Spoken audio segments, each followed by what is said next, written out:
नमः संस्कृताय मित्रों, आज पुनः आपके लिए मध्य प्रदेश वर्ग 3 परीक्षा से संबंधित संस्कृत भाषा के 30 प्रश्नों को लेकर आया हूं। यह दोस्तों संस्कृत भाषा के जो 30 प्रश्न है, इसमें 15 प्रश्न गद्य पद्य से, 15 प्रश्न शिक्षा शास्त्र से हैं। इसी प्रकार के इस बार से यह प्रश्न आने हैं वर्ग 3 परीक्षा में। सीटेट, रीट, यूपीटेट, एचटेट में भी यह वीडियो बहुत ही उपयोगी है, क्योंकि इसी प्रकार के प्रश्न सभी परीक्षाओं में, इन परीक्षाओं में पूछे जाते हैं। किसी भी राज्य से संबंधित टेट परीक्षा हो, इसी प्रकार के प्रश्न आते हैं। तो आप दोस्तों वीडियो को पूरा देखें और देखने के साथ साथ दोस्तों हमारे चैनल पीएम क्लासेस को सब्सक्राइब करके बेल आइकन जरूर दबाएं, जिससे डायरेक्टली आपके पास वीडियो हमारे पहुंच सके। लाइक भी करें और वीडियो में कमेंट भी के माध्यम से भी आप अपना विचार व्यक्त जरूर करें और अपने मित्रों को भी शेयर करें। तो आइए दोस्तों देखते हैं हम इन 30 प्रश्नों को। हमारे यह जो वीडियो है 12 नंबर की है। इसके पहले हम 11 वीडियो अपलोड कर चुके हैं, आप उनको भी देखें। आइए मित्रों देखते हैं प्रश्नों को। सर्वप्रथम यहाँ पर गद्य पद्य दिए हुए हैं और उसके बाद हम 15 प्रश्न शिक्षा शास्त्र बाल विकास से संबंधित देखेंगे। तो दोस्तों देखते हैं गद्यांश को।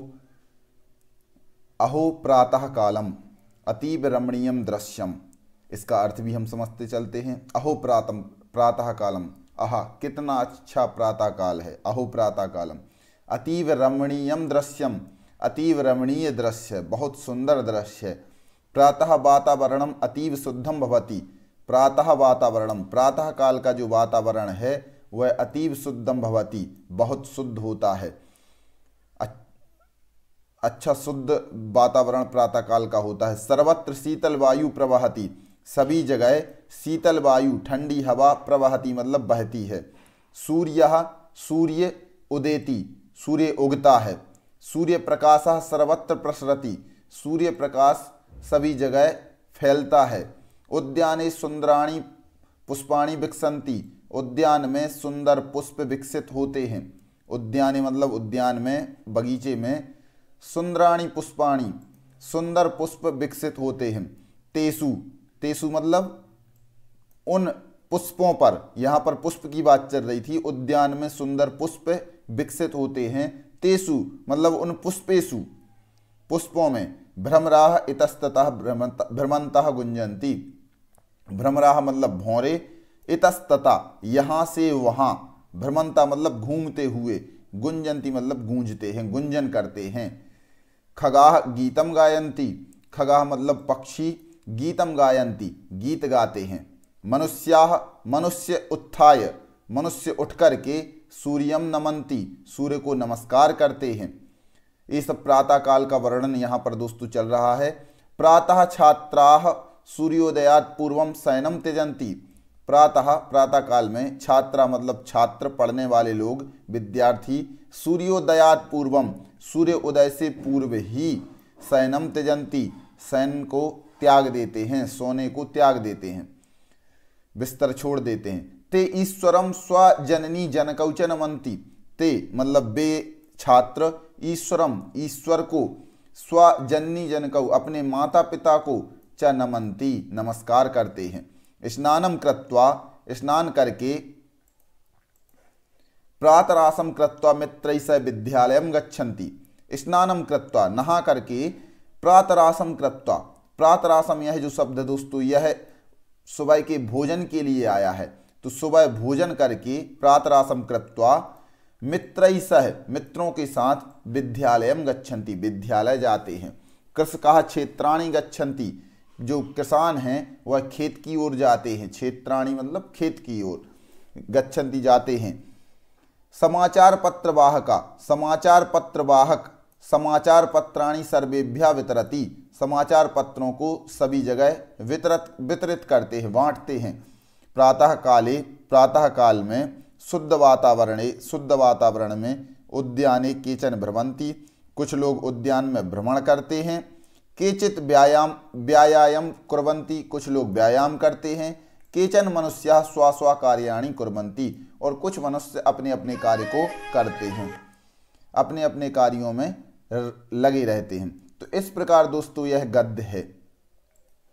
तो दोस्तों अब देखते हैं हम प्रश्नों को। भ्रमराः कुत्र गुंजन्ति, भ्रमर कहाँ पर गूंजते हैं। तो पुष्पेषु, उद्यानेषु, वृक्षेषु या फिर पत्रेषु। तो हम यहाँ पर जो देख रहे थे, उद्याने सुंदराणि पुष्पाणि विकसंती, उद्यान में सुंदर पुष्प विकसित होते हैं। तेषु, तेषु मतलब उन पुष्पों पर, तो पुष्पेषु यहाँ पर यह राइट आंसर है। भ्रमर कहाँ पर गूंजते हैं? पुष्पों पर। अगला प्रश्न, स्वजननी जनकौ पदेस्मिन् कः समासः। स्वजननी जनकौ इस पद में कौन सा समास है? अव्ययीभावः, कर्मधारयः, द्वंद्वः, तत्पुरुषौ। तो आप दोस्तों यहाँ शब्द को ही देखकर समझ गए होंगे कि यहाँ पर द्वंद्व समास है, क्योंकि द्वंद्व समास दोनों पद प्रधान होते हैं। द्वंद्व समास में जननी जनकौ दोनों पद प्रधान है और यहाँ पर द्विवचन है। ये द्विवचन की प्रथमा द्विवचन का यह जो है पद है, इसलिए यहाँ पर द्वंद्व समास। और द्वंद्व समास में हमेशा द्विवचन होता है। इतरेतर द्वंद्व में, समाहार द्वंद्व जो होता है उसमें नपुंसकलिंग में प्रथम विभक्ति का प्रथम एक वचन होता है। तो यहाँ पर इतरेतर द्वंद्व समास है। अगला प्रश्न है, भ्रमंतः इत्यत्र कः प्रत्ययः। भ्रमंता यहाँ पर कौन सा प्रत्यय है? तो दोस्तों भ्रमंता में जो प्रत्यय है वह है सत्री प्रत्यय। सत्री प्रत्यय करके यह जो भ्रमंता है यह बहुवचन का रूप है, बहुवचन के लिए आया है। अगला प्रश्न है दोस्तों, इसके रूप चलेंगे भ्रमण, भ्रमंतौ, भ्रमंतः, ऐसे इस प्रकार रूप चलते हैं। गच्छन, गच्छन्तौ, गच्छन्तः, तो इस प्रकार इसके रूप चलते हैं सत्री प्रत्यांत शब्द के। अगला प्रश्न है, समाचार पत्र वाहकः समाचार पत्राणि सर्वेभ्यः वितरति। समाचार पत्र वाहका समाचार पत्राणि सर्वेभ्यः वितरति। तो सर्वेभ्यः यहाँ पर जो रेखांकित पद है इसमें कौन सी विभक्ति है? तो दोस्तों सर्वेभ्यः में जो विभक्ति है वह है चतुर्थी का बहुवचन, और पंचमी का बहुवचन में भी सर्वेभ्यः ही बनता है। लेकिन दोस्तों इस वाक्य में कौन सी विभक्ति है? तो यहाँ पर जो विभक्ति है वह है चतुर्थी। 20 का राइट आंसर। चतुर्थी विभक्ति यहाँ पर है। सर्वेभ्यः मतलब सभी के लिए, संप्रदान कारक यहाँ पर है। अगला प्रश्न है, उद्याने सुंदराणि पुष्पाणि सन्ति। वाक्येस्मिन् विशेषण पदम किम। इस वाक्य में विशेषण पद क्या है? तो यहाँ पर देख सकते हैं दोस्तों, उद्याने सुंदराणि पुष्पाणि सन्ति। तो यहाँ पर जो पुष्प की विशेषता बता रहा है वह है शब्द कौन सा? सुंदर। पुष्प कैसे हैं? सुंदर हैं। तो सुंदर यह विशेषण पद है। तो इसका राइट आंसर जो है वह है सी। सी इसका राइट आंसर है। अगला प्रश्न देखते हैं, मनुष्यः सूर्यं नमन्ति वाक्यमिदं लिट लकारे परिवर्तयत्। इस वाक्य को हमें लिट लकार में परिवर्तित करना है। लिट लकार दोस्तों जो भविष्य काल में चलता है, यहाँ पर जो है लट लकार था वर्तमान काल का, अब हमें भविष्य काल में इसको परिवर्तित करना है। तो मनुष्यः सूर्यम यह तो ज्यों का त्यों रहेगा, क्रिया सिर्फ हमें भविष्य काल की लगानी है। तो नमन्ति के स्थान पर हो जाएगा क्या? नंस्यति, नंस्यन्ति, यह इसका रूप सही है। वी इसका रूप सही है। नम धातु से जब हम लिट लकार में परिवर्तित करते हैं तो नंस्यति, नंस्यता, नंस्यन्ति, इस प्रकार इसके रूप चलते हैं। तो यहाँ पर जो इसका राइट आंसर है वह है बी। अगला प्रश्न, व्यायाम पदे कति उपसर्गाः सन्ति। व्यायाम पद में कितने उपसर्ग हैं? तो व्यायाम पद में जो उपसर्ग हैं वह हैं, व्यायाम की पहले तो हम प्रकृति प्रत्यय अलग करेंगे। यहाँ पर बी उपसर्ग है पहले, तो बी उपसर्ग के बाद यहाँ पर आ उपसर्ग है, आंग का जो आ है वह आ उपसर्ग है, और इसके बाद वी आ, और यहाँ पर फिर यम धातु है। तो इस प्रकार दोस्तों यहाँ पर जो उपसर्ग हैं वह हैं दो उपसर्ग। दो उपसर्ग हैं, बी उपसर्ग और आंग उपसर्ग। यहाँ पर जो आंग का एंगा हट गया था यह है, तो दो उपसर्ग यहाँ पर हैं व्यायाम में। अगला अब यहाँ पर पुनः गद्यांश है। गद्यांश में से पुनः हम गद्यांश को पढ़ करके प्रश्नों के उत्तर देंगे। पहले गद्यांश को पढ़ते हैं। ये मद्यपानम कुर्वन्ति, जो मद्यपान करते हैं, तेषां समाजे सम्मानः न भवति। जो मद्यपान करते हैं, मदिरा पीते हैं, तेषां उनका समाज में सम्मान नहीं होता है। मद्यपानम महत् दुखम जनयति, मद्यपान बहुत दुख को देता है। एतादृशेन मद्यपानेन, इस प्रकार के मद्यपान करने से जनाः लोग धन हानि, स्वास्थ्य हानि, धन की हानि भी करते हैं, स्वास्थ्य की हानि भी करते हैं। मति भ्रंश, शील भ्रंश, विवेक भ्रष्टता इत्यादि भी व्याधि भी पीड्यन्ते। इस प्रकार के मद्यपान करने से लोग धन हानि, स्वास्थ्य की हानि, मति भ्रंश, बुद्धि भ्रष्ट होती है, शील भ्रष्ट होता है, और विवेक भ्रष्टता, विवेक भी भ्रष्ट हो जाता है, इत्यादि भी मतलब इत्यादि व्याधियों के द्वारा पीड़ित हो जाते हैं, व्याधियों से पीड़ित होते हैं। स्वस्य सर्वनाशेन सह अन्येषांच विनाशस्य कारणमपि भवन्ति एते मद्यपाः। यह जो मद्यपाः मतलब मद्यपान करने वाले लोग होते हैं, वह स्वस्य सर्वनाशेन सह अपने सर्वनाश के साथ साथ अन्येषां विनाशस्य कारणमपि भवन्ति, अन्य लोगों के विनाश का कारण भी बन जाते हैं। एतत् सर्वं सम्यक् दृष्ट्वा, इस प्रकार सभी को सर्वं सम्यक् दृष्ट्वा, इस प्रकार सभी को सम्यक देख करके, अच्छा देख करके महात्मा गांधी महोदय ने भारतीयों में आयुरारोग्य ऐश्वर्याणाम अभिवृद्धये, आयु आरोग्य ऐश्वर्याणाम अभिवृद्धये, आयु का, आरोग्य का और ऐश्वर्य को बढ़ाने के लिए संपद उपपत्तये, संपत्ति के उपपत्ति मतलब प्राप्त करने के लिए, संपद उपपत्तये मद्यपानम निषेधम कारितवान, मद्यपान करने का निषेध किया है, करवाया है, मद्यपान निषेध करवाया है। तो यह मद्यपान महात्मा गांधी महोदय ने यह सब देख करके कि लोग मद्यपान ज़्यादा कर रहे हैं, इस प्रकार देख करके उन्होंने आयु, आरोग्य और ऐश्वर्य को बढ़ाने के लिए और संपत्ति की उत्पत्ति के लिए मतलब संपत्ति को बचाने के लिए मद्यपान का निषेध करवाया है। गांधी महोदय वदति, इसमें गांधी महोदय कहते हैं कि सर्वाः भारतीया, सभी भारतीय प्रजा सुरापान निषेधे बद्ध श्रद्धा भवन्तु, सर्वा भारतीय प्रजा, सभी भारतीय लोग सुरापान निषेधे मद्यपान के निषेध में बद्ध श्रद्धा भवन्तु, बद्ध श्रद्धा मतलब श्रद्धाबद्ध हो जाएं, यह निश्चित कर लें कि हम सुरापान नहीं करेंगे, इसके लिए बद्ध श्रद्धा हो जाएं। संपूर्णम आपन मूलकम मिदम मद्यपानम त्यजन्तु, और संपूर्ण पूरे आपद मूलकम, आपद मूलकम मतलब आपत्ति के जनक, ये मद्यपान को त्यजन्तु मतलब छोड़ो, इस प्रकार उन्होंने उपदेश दिया है। तेन सर्वाः आपदा गमिष्यन्ति, जिससे सभी आपदाएं, आपत्तियां चली जाएंगी यदि मद्यपान का निषेध कर देंगे, छोड़ देंगे तो। कारणस्य अभावे कार्याभावा अवश्यम भवति, यह जो वाक्य हैं महात्मा गांधी महोदय ने कहे हैं कि कारणस्य अभावे, कारण के अभाव में कार्य का अभाव हो जाता है। यदि कारण ही नहीं रहेगा, मद्यपान ही नहीं रहेगा तो कार्य कैसे होगा। इसलिए मद्यपान का निषेध करेंगे तो सभी कार्य संभव है, अच्छे कार्य होंगे। तो कारण के अभाव में कार्य का अभाव भी हो जाता है।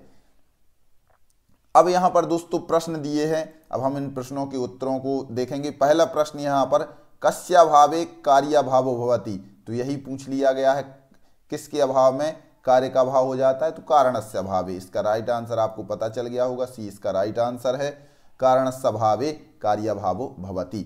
अगला प्रश्न, मद्यपानम किम जनयति, मद्यपानम किम जनयति, मद्यपान करने से क्या उत्पन्न होता है। महत् सुखम, महत् दुखम, महत् शांतिम, महत् धनम। तो दोस्तों आप इसका राइट आंसर समझ गए होंगे, महत् दुखम, बहुत ही दुख उत्पन्न होता है मद्यपान करने से। गद्यांशे प्रजा इति पदम कस्मिन् लिंगे प्रयुक्तम अस्ति, गद्यांश में प्रजा इति पदम, यह जो पद है कस्मिन् लिंगे, किस लिंग में प्रयुक्तम अस्ति, प्रयुक्त है। तो जो प्रजा शब्द है इसका लिंग है स्त्रीलिंग, स्त्रीलिंग का यह बहुवचन का रूप है प्रजाः। अगला प्रश्न, अन्येषांच इत्यस्य संधि विच्छेदः करणीयः, अन्येषांच इसका संधि विच्छेद करना है। तो अन्येषां च इति अन्येषांच, तो इसका जो राइट आंसर है वह है बी, अन्येषां च इति अन्येषां च। तो यहाँ पर माँ का अनुस्वार हो जाता है, फिर अनुस्वार होने के बाद पुनः इस शब्द चा के अनुसार यहाँ पर इया आ जाता है। तो इसका राइट आंसर है बी, अन्येषां च। अगला प्रश्न है दोस्तों, यह भी सही हो सकता है लेकिन यह इसके जस्ट दूसरे स्टेप की है। पहला स्टेप होता है यह और दूसरा स्टेप बनता है जब इस माँ को हम अनुस्वार बना देते तो यह कथनचित सही है लेकिन यह पूर्ण रूप से सही नहीं है, पूर्ण रूप से सही है बी। अगला प्रश्न, गांधी महोदय इत्यत्र का समासा, गांधी महोदय यहाँ पर कौन सा समास है। तो तत्पुरुषः, अव्ययीभावः, कर्मधारयः या फिर बहुव्रीहि। तो इसका जो राइट आंसर है दोस्तों वह है कर्मधारयः। कर्मधारय समास यहाँ पर है गांधी महोदयः। गांधी महोदय में कर्मधारय समास है। अगला प्रश्न, दृष्ट्वा इत्यत्र प्रत्यय। दृष्ट्वा यहाँ पर कौन सा प्रत्यय है?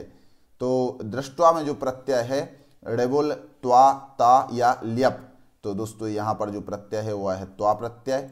दृश्य धातु से त्वा प्रत्यय करने पर बनता है दृष्ट्वा। अगला प्रश्न, संपूर्णम आपन मूलकम इदम मद्यपानम त्यजन्तु। वाक्य इसमें विशेष्य पदम किम। इस वाक्य में विशेष्य पद क्या है? विशेष्य पद क्या कहलाता है और विशेषण क्या कहलाता है? पहले तो इसको आप समझ लें, अच्छी तरह से याद कर लें। विशेषण वह होता है जो किसी की विशेषता बताए, और विशेष वह होता है जिसकी विशेषता बताई जाए। तो विशेष पद मतलब जिसकी विशेषता बताई जा रही है। तो यहाँ पर दोस्तों संपूर्णम आपन मूलकम मिदम मद्यपानम त्यजन्तु, मद्यपान है विशेष्य, इसकी विशेषता बताई जा रही है। इसकी विशेषता क्या है कि यह संपूर्ण आपन मूलकम, संपूर्ण आपत्तियों का मूल है। तो यह हो गया विशेषण।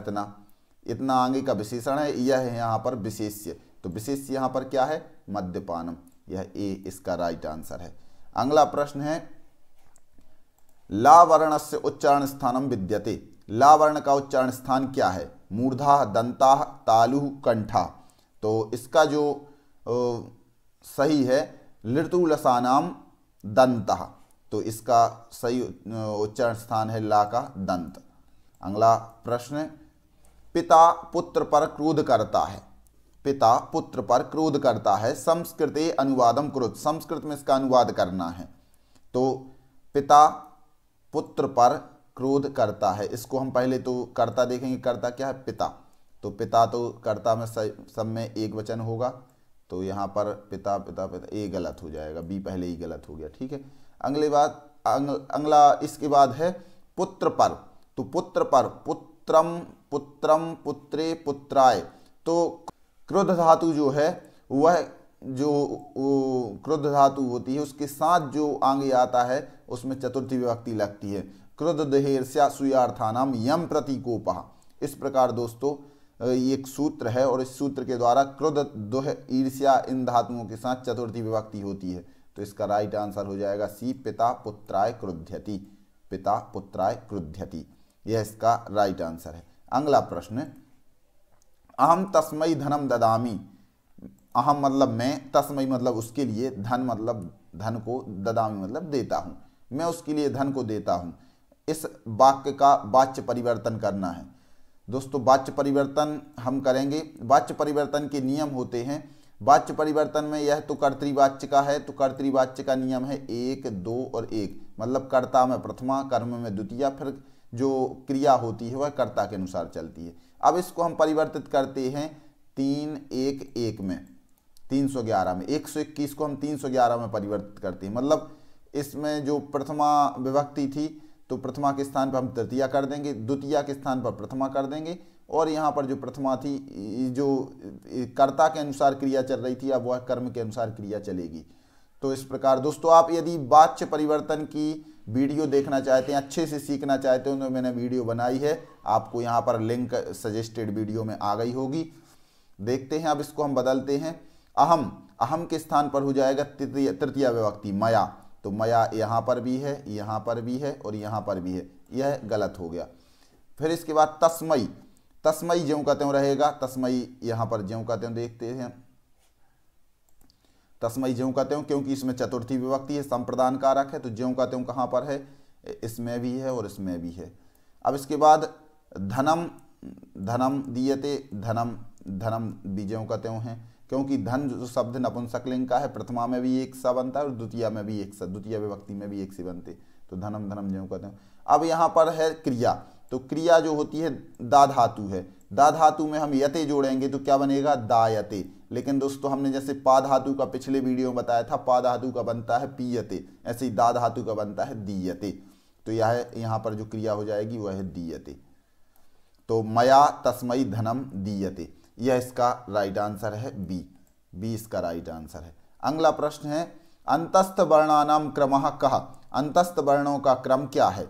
तो अंतस्थ वर्णों का जो क्रम है वा या रा ला, या रा ला वा, या रा वा ला, या फिर या वा रा ला। तो दोस्तों यदि हम हिंदी के अनुसार देखें तो हिंदी के अनुसार बी वाला क्रम सही है, बी वाला क्रम सही है हिंदी के अनुसार। या रा ला वा ऐसा हिंदी की वर्णमाला में आते हैं, लेकिन हम यहाँ पर संस्कृत पढ़ रहे हैं और संस्कृत की वर्णमाला में जो है वह सूत्र में दिया है हाय बरट, हा या बा रा टा, और इसके बाद है सूत्र लण। तो यहाँ पर ला, या वा रा और ला, या वा रा ला, यह डी क्रम सही है। तो हम जो सही उत्तर लगाएंगे वह डी को लगाएंगे, डी यहाँ पर सही उत्तर है क्योंकि हम संस्कृत वर्णमाला के अनुसार लगा रहे हैं। अगला प्रश्न, छात्राः गुरवे नमस्कुर्वन्ति, छात्र गुरु को नमस्कार करते हैं। तो यह वाक्य, इस वाक्य का हमें संशोधन करना है। वाक्यमिदं संशोधित, यह वाक्य गलत है, इसको हमें सही करना है। तो नमस्कुर्वन्ति यह जो क्रिया है इसके साथ द्वितीय विभक्ति लगती है, गुरवे के स्थान पर हो जाएगा गुरुम। तो छात्राः गुरुम नमस्कुर्वन्ति, यहाँ पर इसी में दिया हुआ है लेकिन यह रा थोड़ा सा ऊ की मात्रा रह गई दोस्तों, गुरुम मान लो इसको। तो छात्राः गुरुम नमस्कुर्वन्ति, यह इसका राइट आंसर है ए। अगला प्रश्न है, काव्य शास्त्र विनोदेन कालो, इसके बाद खाली स्थान है और धीमताम, तो इसकी हमें पूर्ति करनी है। तो आपको यह श्लोक शायद याद होगा, काव्य शास्त्र विनोदेन कालो गच्छति धीमताम। तो गच्छति यहाँ पर राइट है इसका, कालो गच्छति धीमताम। धीमताम मतलब बुद्धिमान, जो धीवान बुद्धिवान लोग हैं इनका जो काल मतलब समय, गच्छति मतलब जाता है, काव्य शास्त्र विनोदेन, काव्य शास्त्र विनोद में ही जाता है। अगला प्रश्न है, नियमान प्रस्तुए। अब यहाँ पर दोस्तों शिक्षा शास्त्र से संबंधित प्रश्न है। नियमान प्रस्तुए उदाहरणई बोधनम इत्यत्र कोयम विधि, नियमों को प्रस्तुत करके, पहले नियम बता करके फिर हम बाद में उदाहरणों को बताएं तो वह कौन सी विधि कहलाती है। दोस्तों यह पिछले वीडियो में भी मैंने बहुत बार समझाई है, जो निगमन विधि है यह इसका राइट आंसर है। निगमन विधि कहलाती है जिसमें हम पहले नियमों को बता देते हैं फिर हम बाद में उदाहरणों को बताते हैं। यदि हम पहले उदाहरणों को बता दें फिर नियम निर्धारित करें तो वह कहलाती है आगमन विधि, लेकिन हमने पहले नियमों को ही बता दिया फिर उदाहरणों को बताया तो वह निगमन विधि। अगला प्रश्न, यह व्याकरण से संबंधित दोनों विधि हैं। अगला प्रश्न है, अभिनय विधेय प्रयोगः कुत्र क्रियते, अभिनय विधि का प्रयोग कहाँ पर किया जाता है। तो अभिनय विधि का प्रयोग जो हम करते हैं कथा शिक्षणे, पद्य शिक्षणे, नाटक शिक्षणे या फिर गद्य शिक्षणे। दोस्तों आप समझ गए होंगे, अभिनय जिसमें किया जाता है वह होता है नाटक, नाटक शिक्षण में अभिनय विधि का प्रयोग होता है। अगला प्रश्न,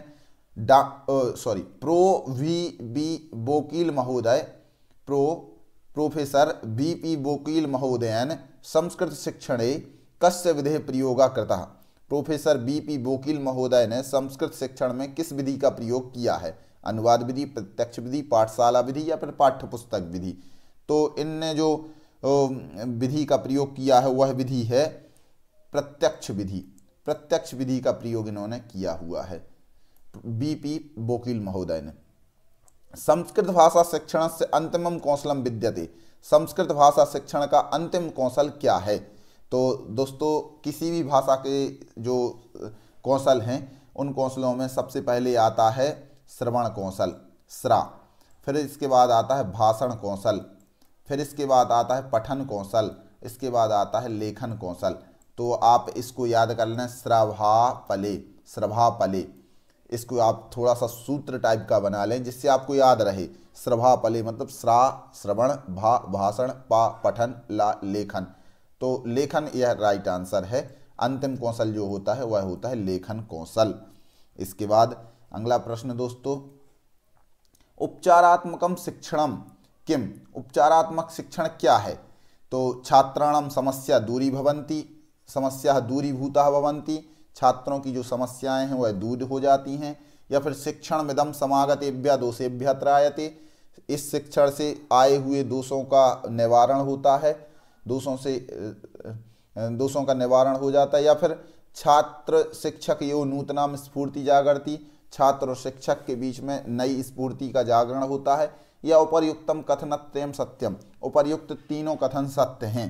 तो जो उपचारात्मक शिक्षण होता है इसमें यह सभी सही हैं दोस्तों, यह डी इसका राइट आंसर है। छात्रों की समस्या भी दूर हो जाती है और आए हुए दोषों का निवारण भी होता है, बच जाते हैं, दोषों से बच जाते हैं।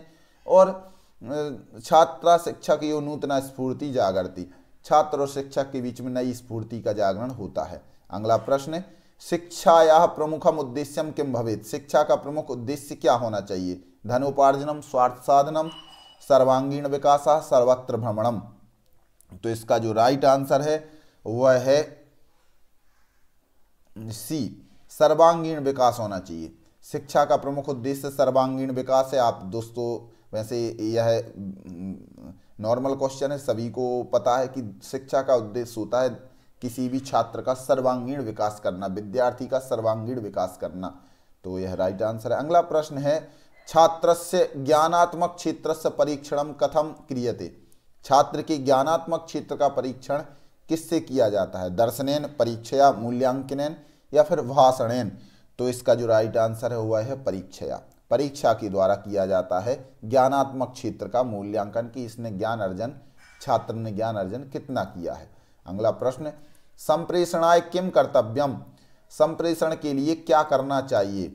पूर्ण सज्जा, सहायक सामग्री, भ्रमणम या फिर भाषणम। तो इसका जो राइट आंसर है वह है पूर्ण सज्जा, पूर्ण तैयारी के साथ हमें संप्रेषण करना चाहिए, पढ़ाना चाहिए, ज्ञान देना चाहिए, बताना चाहिए। अगला प्रश्न है, कई अमूर्त वस्तुनः संकल्पना मूर्तमती भवति, किससे अमूर्त वस्तुओं की संकल्पना मूर्तिमती हो जाती, मूर्तिवान हो जाती, मतलब अमूर्त वस्तुएं भी मूर्त हो जाती हैं किसके द्वारा? पत्रकई, दंडई, चित्रई या फिर पुस्तकई। पत्र के द्वारा, दंड के द्वारा, चित्र के द्वारा या फिर पुस्तकों के द्वारा। तो इसका जो राइट आंसर है दोस्तों वह है सी, चित्रों के द्वारा अमूर्त वस्तुओं की भी कल्पना, संकल्पना मूर्तिमती भवति, मूर्तिमान हो जाती है। छात्राणाम सुलेखा लेखन शैली, छात्राणाम सुलेखा लेखन शैली अभिव्यक्ति च, छात्रों की सुलेख लेखन शैली अभिव्यक्ति क्या च कई प्रश्न परीक्षन्ते, किस प्रकार के प्रश्नों का परीक्षण किया जाता है? मतलब छात्रों के लेख के लिए, लेखन शैली अभिव्यक्ति के लिए किस प्रकार के प्रश्नों के द्वारा परीक्षा की जाती है? वस्तुनिष्ठ प्रश्नों के द्वारा, निबंधात्मक प्रश्नों के द्वारा, लघुत्तरात्मक प्रश्नों के द्वारा या फिर अति लघुत्तरात्मक प्रश्नों के द्वारा। तो इसका राइट आंसर जो है वह है, आप समझ गए हमें से, लेखन शैली, जिसमें हम जान पाएंगे, सुलेख भी जान पाएंगे कि अच्छा लिख लेता है, शुद्ध लिख लेता है, लेखन शैली बहुत सुंदर है, लिखने में कला अच्छी है, राइटिंग भी अच्छी है और उसकी अभिव्यक्ति, बोलने जो विचारों की अभिव्यक्ति वह भी अच्छी है। तो हम वह निबंधात्मक प्रश्नों के माध्यम से ही समझ सकते हैं। तो यह इसका राइट आंसर है। इस प्रकार दोस्तों यह 30 प्रश्न हुए। तो दोस्तों वीडियो कैसी लगी आप कमेंट बॉक्स में जाकर के जरूर बताएं और दोस्तों वीडियो को लाइक करें, अपने मित्रों को शेयर करें और अभी तक आपने हमारे चैनल को सब्सक्राइब नहीं किया तो पीएम क्लासेस चैनल को सब्सक्राइब करके बेल आइकन जरूर दबाएं, जिससे डायरेक्टली आपके पास वीडियो पहुंच सकें। इसके पहले हमने 11 वीडियो भी अपलोड कर दी हैं, आप उन वीडियो को भी जरूर देखें और अपने मित्रों को भी जरूर शेयर करें। धन्यवाद।